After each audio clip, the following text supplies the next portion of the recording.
Приветствую вас, друзья! Вы на канале «Формула реальности» и с вами я, Нур Исмаил. Представьте себе ситуацию. Человек получил большое наследство. Процветающие заводы и фабрики, черноземные поля, фермы и крепкие сельские хозяйства и ключи от сейфа с золотом. Но вместо того, чтобы развивать производство и накапливать капитал, наследник начал приглашать в дом друзей-советников со стороны, которые первым делом предложили распилить станки на металлолом, пообещав взамен членство в элитном закрытом клубе.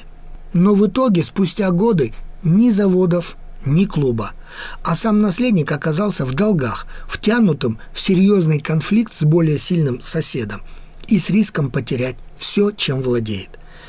Именно эта аналогия лучше всего описывает историю Украины с момента развала СССР до сегодняшнего дня.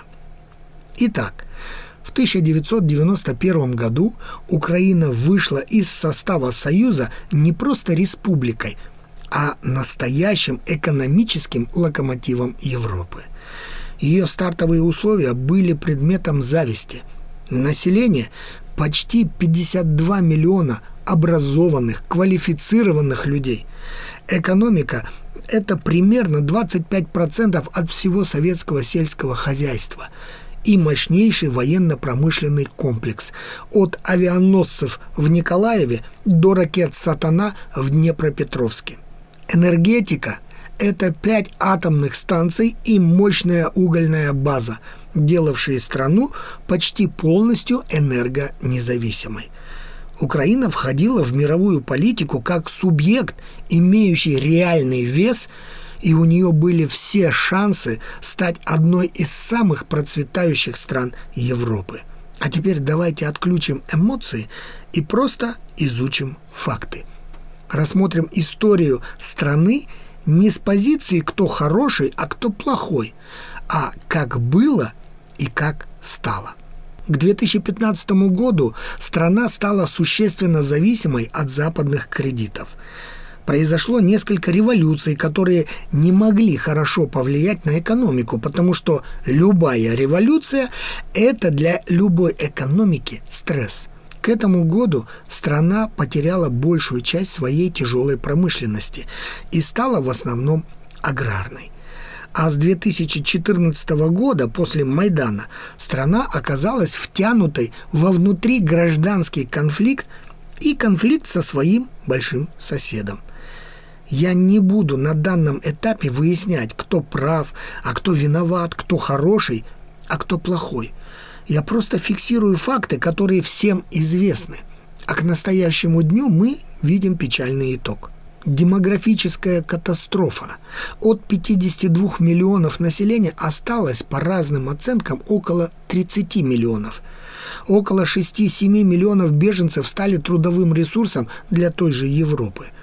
Уровень рождаемости упал до критических 0,9 ребенка на одну женщину, в то время как для поддержания уровня демографии этот показатель должен быть как минимум 2,1. При таком населении и с таким уровнем рождаемости к 2100 году на Украине будет жить всего 15 миллионов человек. Либо будут жить кто угодно, но не украинцы.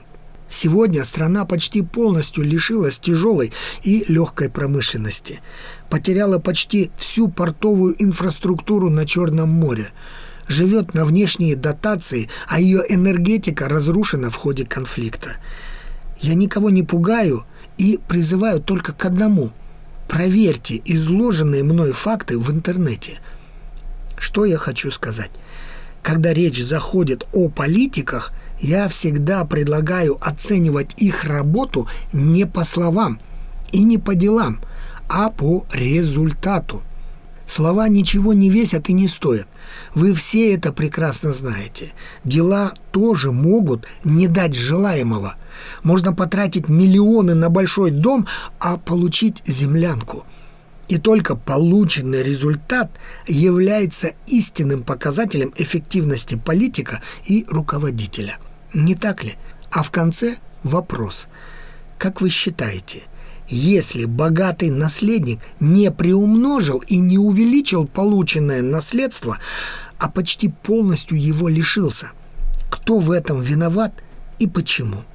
Я лично считаю, что виноват сам наследник, который неправильно распорядился наследством. А как думаете вы? Напишите в комментариях.